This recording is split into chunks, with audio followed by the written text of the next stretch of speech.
एक बार फिर से स्वागत है आप सभी का आदर्श परिवार निःशुल्क कोचिंग क्लासेज के इस ऑनलाइन कार्यक्रम में, जिसमें हम पढ़ रहे हैं भूगोल के अंतर्गत मैप स्टडी।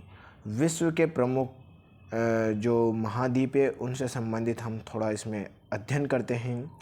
और आज जो हम पढ़ेंगे वो पढ़ेंगे उत्तरी अमेरिकी क्षेत्र के प्रमुख पठार और पर्वत कौन से हैं। तो पहले हम पठारों की चर्चा कर लेते हैं, उसके बाद पर्वतों पे आएंगे। तो चलिए क्लास को शुरू करते हैं। सबसे पहले आप देख पाओगे कि ये उत्तरी अमेरिकी क्षेत्र में जो पठारी क्षेत्र है वह कौन कौन से हैं। तो हम आ जाते हैं अमेरिकी मुख्य भूमि की तरफ। अमेरिकी मुख्य भूमि की तरफ अगर हम आप आते हैं तो सबसे पहले आपको इसके पश्चिमी क्षेत्र में एक ब्लैक कलर से क्षेत्र दिखेगा जिसका नाम है कोलंबिया का पठार। कोलंबिया का पठार क्यों फेमस है भैया? उत्तरी अमेरिका का जो वाशिंगटन प्रांत है ना, ऊपर ही वहाँ पर एक बगल में एक लाइन गुजर रही है, आपको देख पा रहे होंगे, कैस्केड श्रेणी। तो कैस्केड श्रेणी के पूर्व में वाशिंगटन प्रांत के अंतर्गत आता है ये, और ये लावा के द्वारा निर्मित एक पठार है। बेसाल्ट चट्टान वगैरह के द्वारा ये बना हुआ है। इस क्षेत्र में कोलंबिया नदी, स्नैक नदी, ये सारी नदियाँ इस पर बहती है। कोलंबिया की सहायक नदी है स्नैक, और कोलंबिया नदी पर एक ग्रैंड कुली डैम भी हम लोगों ने पढ़ा था। तो ये कोलंबिया का पठार है, याद रखिएगा दोस्तों, कोलंबिया पठार। अब कोलंबिया पठार के नीचे हम लोग बात करते हैं, एक बेसिन क्षेत्र आपको दिख रहा होगा ये, जिसका नाम है ग्रेट बेसिन। क्या नाम है? Great basin. तो भाई ग्रेट बेसिन की क्या विशेषता है? ग्रेट बेसिन कोलंबिया क्षेत्र के नीचे स्थित है अवस्थिति, और रॉकी माउंटेन पर्वतीय क्षेत्र के मध्य ये अवस्थित है ग्रेट बेसिन। यूएसए में जो पश्चिम में सिएरा नेवाडा पर्वत है, रॉकी पर्वत श्रेणी के मध्य ये अवस्थित है। इधर से रॉकी पर्वत श्रेणी है, एक तरफ सिएरा नेवाडा है, उन दोनों के मध्य है ग्रेट बेसिन। चलिए, तो ग्रेट बेसिन आप लोग समझ गए ग्रेट बेसिन की अवस्थिति कहाँ है। इसी के जस्ट नीचे आ जाते हैं, एक और पठार है जिसका नाम है कोलोराडो का पठार। क्या नाम है?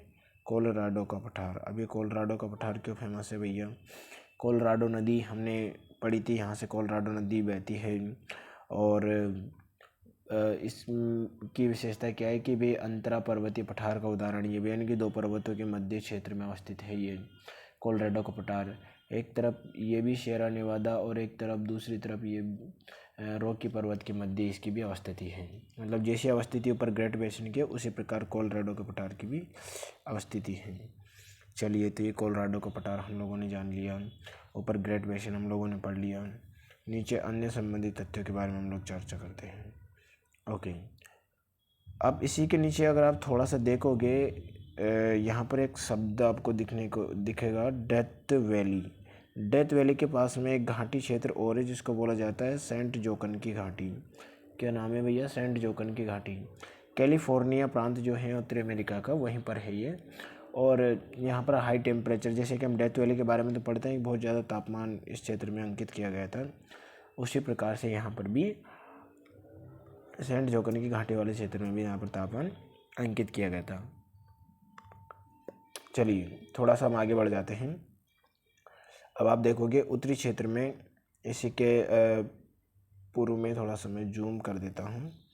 ओके, आपको दिख रहा होगा यहाँ पर एक शब्द लिखा हुआ है बड़े अक्षरों में, ग्रेट प्लेन्स। ग्रेट प्लेन्स क्या है? ये मैदानी क्षेत्र हैं। ग्रेट प्लेन्स और सेंट्रल प्लेन्स क्या है? ये मैदान हैं। प्रेरी घास के मैदानों की जो अवस्थिति है वो इन क्षेत्रों में मुख्य रूप से घास पाई जाती है। कौन सी? ग्रेट प्लेन्स और इस सेंट्रल प्लेन में है। ये क्या है? अमेरिकी क्षेत्र के घास के मैदान हैं। अब आगे की बात करते हैं कि और पठारी क्षेत्र कहाँ पर मौजूद है भैया। तो यहाँ पर आप देखोगे एक क्षेत्र है जिसका नाम है लॉरेंशियन प्लेट। ये उत्तरी क्षेत्र में मौजूद है, लॉरेंशियन प्लेट। लॉरेंशियन प्लेटू, ये दिख गया होगा आपको, लॉरेंशियन प्लेटू। लॉरेंशियन जो अपलैंड है उसके उत्तर में है लॉरेंशियन प्लेटू, लॉरेंशियन का पठार। तो लॉरेंशिया नदी है, सेंट लॉरेंस नदी भी यहाँ से गुजरती है। और आगे की हम लोग बात करते हैं नीचे की तरफ। तो नीचे की तरफ एक और आपको पर्वतीय क्षेत्र दिखेगा जिसका नाम क्या है? अपलेशियन पर्वतीय क्षेत्र। क्या नाम है? अपलेशियन पर्वतीय क्षेत्र। इस अपलेशियन पर्वतीय क्षेत्र में भी जो पठार मौजूद है उसको बोलते हैं अपलेशियन पठार। अपलेशियन पठार, ठीक है। तो ये पठार थे इससे संबंधित। अब एक पठार हम लोग नीचे की तरफ पढ़ते हैं, एक पठार हम नीचे की तरफ पढ़ते हैं, एक मिनट। ओके, मैक्सिको में आप देखोगे कि एक पठार है जिसका नाम है मैक्सिको का पठार। ये बना हुआ है मैक्सिको का पठार। क्या विशेषता है ये मैक्सिको के पठार की? मैक्सिको के पठार के उत्तरी भाग में अवस्थित है चियापास का पठार। ठीक है, मैक्सिको के पठार के संदर्भ में ही कहा जाता है ये चियापास का पठार है। तो चियापास भी आता है इसके बारे में, कई बार मैक्सिको नहीं देगा तो चियापास या फिर मैक्सिको का पठार। ओके, दोनों ही नाम हमें याद रखने हैं, मैक्सिको या चियापास का पठार। एक पठार और देखते हैं हम लोग यहाँ पर। एक देखोगे एडवर्ड प्लेटू यहाँ पर मौजूद है, ये भी यूएसए में पड़ता है एडवर्ड प्लेटू। एडवर्ड प्लेटू के उत्तर में एक और पठार है जिसका नाम है ओजार्क प्लेटू। Okay, Ozark प्लेटू।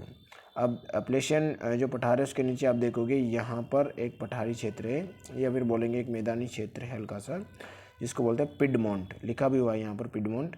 तो ये जो पिडमोंट है इसके नाम पर ही जो पठार का नाम रखा गया है यहाँ पर भी पिडमोंट का पठार। तो एडवर्ड, ओजार्क, पिडमोंट ये पठारी क्षेत्र हैं यहाँ के। ओके, तो ये हमने प्रमुख पठार हमने उत्तरी अमेरिका क्षेत्र में देख लिए, प्रमुख पठार थे यहाँ पर। ओके, अब बात करते हैं पर्वतों के संदर्भ में। चलिए, तो पर्वतों की बात करते हैं तो सबसे पहले पर्वतीय क्षेत्र में हम लोग पढ़ते हैं ब्रुक्स माउंटेन, ब्रुक्स रेंज। कहाँ मिलेगा ब्रुक्स रेंज? ये देखिए अलास्का वाले प्रांत में आपको मिल जाएगा ब्रुक्स माउंटेन। इस वाले क्षेत्र में क्या है, अलास्का वाले क्षेत्र में ब्रुक्स माउंटेन या ब्रुक्स रेंज जो है वो जानी जाती है।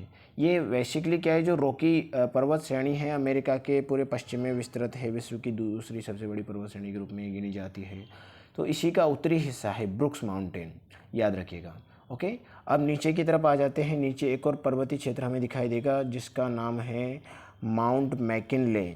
लिखा हुआ है भैया माउंट मैकिनले, ये लिखा हुआ है माउंट मैकिनले। 6194 मीटर इसकी ऊंचाई है।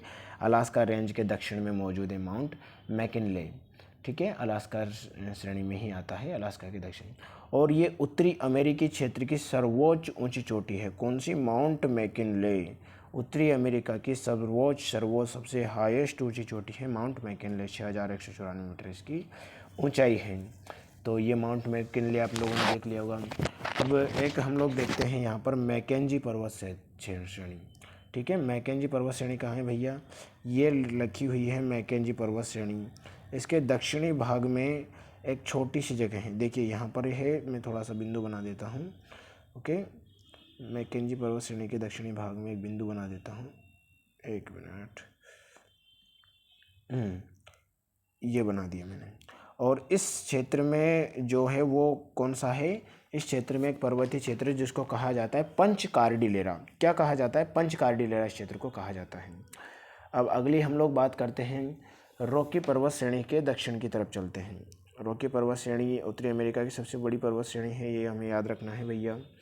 अब दक्षिण की तरफ हम थोड़ा सा चलते हैं।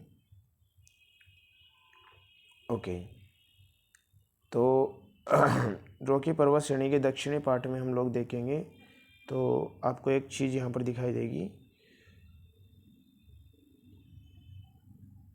एक मिनट, थोड़ा सा मैं इसको जूम कर लूँ।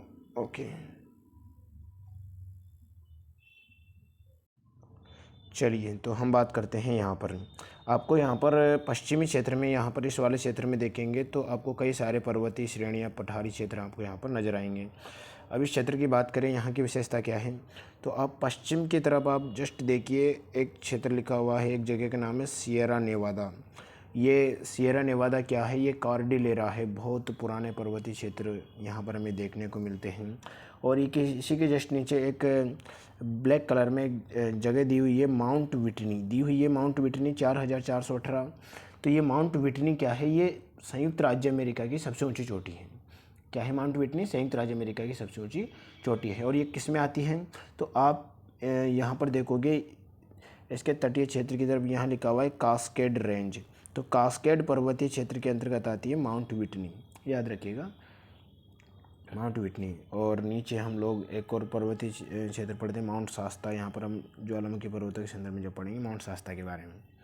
ओके, अब बात करते हैं सियरा नेवादा की। बात हो गई, ये भी कास्केड श्रेणी का एक पार्ट है और यूएसए के पश्चिमी क्षेत्र में अवस्थित है। कैलिफोर्निया तक के विस्तार हमें सियरा नेवादा का देखने को मिलता है, तो बहुत फेमस है ये सियरा नेवादा भी। ओके, नीचे की तरफ हम बात करते हैं, एक आता है सेंट एंड्रियास ब्रंश। अब भैया ये दिखेगा नहीं सेंट एंड्रियास ब्रंश, ये मान लेते हैं हम लोग ये है कैलिफोर्निया, संयुक्त राज्य अमेरिका का। इसके तटीय किनारे पर एकदम बहुत ही तटीय क्षेत्र में हमें देखने को मिलेगा, कैलिफोर्निया के पश्चिमी क्षेत्र में। और यहाँ पर क्या है, मतलब एक प्रकार से ऐसे ऐसे ऐसे भ्रंश बना हुआ है, यानी कि ये क्षेत्र में क्या है, दरार सा आ गया है, भ्रंश सा आ गया है। तो पश्चिमी क्षेत्र में बहुत जूम करने पर आपको मिलेगा। ठीक है, तो कहाँ पर लोकेशन आप देख सकते हो, इस क्षेत्र में मौजूद है। सेंट एंड्रियास भ्रंश यहाँ पर मौजूद है, तटीय क्षेत्र में एकदम। ठीक है, सेंट एंड्रियास भ्रंश अमेरिका के कैलिफोर्निया प्रांत में। ओके, अब बात करते हैं हम लोग अलास्का पर्वत श्रेणी की। अभी हमने अलास्का के बारे में चर्चा करी थी कि अलास्का कहाँ पर है। अरे ऊपर चलाओ, ऊपर जाओ भाई, ऊपर जाओ। ओके, अलास्का की हम लोग बात कर चुके हैं। अलास्का जिसकी कि माउंट मैकिनले सबसे ऊंची चोटी थी, तो अलास्का प्रांत में अलास्का चोटी मौजूद है। और अलास्का की क्या विशेषता है भैया, ये पश्चिमी क्षेत्र में अवस्थित है, चापाकार स्ट्रक्चर बनाती है, 5000 मीटर के आसपास इसकी ऊंचाई है। ये कुछ इसकी सामान्य विशेषता थी अलास्का। इसके उत्तर में ब्रुक्स है और शेवार्ड प्लेनोसोला वगैरह क्षेत्र इसके चारों तरफ मौजूद है, ब्रिस्टल बे वगैरह। ओके, अब बात करते हैं मोस्ट इम्पोर्टेंट जिसके बारे में हम लोग पढ़ते हैं, यानी कि रॉकी पर्वत श्रेणी। देखिए बहुत बड़े स्तर पर विस्तार जिसका देखने को मिल रहा है, रॉकी पर्वत श्रेणी। रॉकी पर्वत का लगभग पूरे पश्चिमी उत्तरी अमेरिका में इसका विस्तार है, रॉकी पर्वत श्रेणी, और लगभग पूरे क्षेत्र में इसका विस्तार है। एक बहुत ही नवीन वलित पर्वतों में इसको गिना जाता है। पश्चिम में समुद्र तट में अलास्का तक हम चले जाएं, मैक्सिको से लेकर अलास्का तक इसका विस्तार हमें देखने को मिलता है रॉकी पर्वतीय क्षेत्र का। कहाँ से, मैक्सिको से लेकर अलास्का तक, यानी कि आप देख सकते हो इस मैप के माध्यम से कि अधिकतर पार्ट को ये कवर कर रहा है, मैक्सिको से लेकर अलास्का तक। मैक्सिको से लेकर अलास्का तक ये है रॉकी पर्वतीय क्षेत्र का विस्तार हमें देखने को मिलता है। और नवीन वलय पर्वत है। नवीन वलय पर्वत क्या होता है भैया, यहाँ से कुछ प्लेटें, यहाँ पर जुआन डी फूका प्लेट, कोकोस नाजका प्लेट वगैरह यहाँ से इनसे टकरा रही है। तो इन प्लेटों के टकराने के कारण क्या हो रहा है, यहाँ पर फोल्डेड माउंटेन का निर्माण हो रहा है। तो ये फोल्डेड माउंटेन का एक एग्जाम्पल है, मैक्सिको तट तक ये विस्तार है। यूएसए में सबसे ज़्यादा इसका विस्तार हमें देखने को मिलता है। और मैकिनले के बारे में हमने चर्चा करी थी कि वो रॉकी पर्वतीय क्षेत्र की सबसे ऊंची चोटी है। ओके, चलिए एक पर्वतीय क्षेत्र हम पूर्व की तरफ भी देख लेते हैं। हम थोड़ा सा इसको जूम करेंगे तो आपको एक पर्वतीय क्षेत्र पूर्व की तरफ भी दिखाई देगा भैया। और क्या विशेषता है इसकी, इसका नाम है, पहले तो आप नाम जान लीजिए, अपलेशियन पर्वतीय क्षेत्र। अपलेशियन माउंटेन लिखा हुआ है, अपलेशियन माउंटेन। विशेषता क्या है अपलेशियन माउंटेन की, ये महान झीलों के पूर्वी पार्ट में, यानी कि यहाँ पर झीलें वगैरह हैं, ये झीलें वगैरह हैं, इनके पूर्वी पार्ट में, उत्तर पूर्वी पार्ट में ये लोकेटेड है। कनाडा का एक प्रांत है यहाँ पर, क्यूबेक प्रांत। क्यूबेक प्रांत से लेकर ये अलबामा जो है, नीचे अमेरिका का अलबामा, या ऊपर है कनाडा का प्रांत। तो कनाडा के कौन से प्रांत, क्यूबेक प्रांत से अमेरिका के अलबामा तक इसका विस्तार हमें देखने को मिलता है। अब यहाँ पर आप एक पर्वतीय चोटी देखिएगा, चलिए मैं इसको बता देता हूँ पर्वतीय चोटी को। ओके, ये लिखा हुआ है पर्वतीय चोटी माउंट मिचेल। माउंट मिचेल क्या है, इस अपलेशियन पर्वतीय क्षेत्र की सर्वोच्च ऊंची चोटी है। और ये कहाँ पर मौजूद है भैया, ये अमेरिका के कैरोलिना प्रांत में मौजूद है। ठीक है, तो हमने ये देख लिए प्रमुख पठार और पर्वतीय क्षेत्र। अब मिलते हैं फिर किसी नई वीडियो में नए टॉपिक के साथ। धन्यवाद आप सभी को। ओके।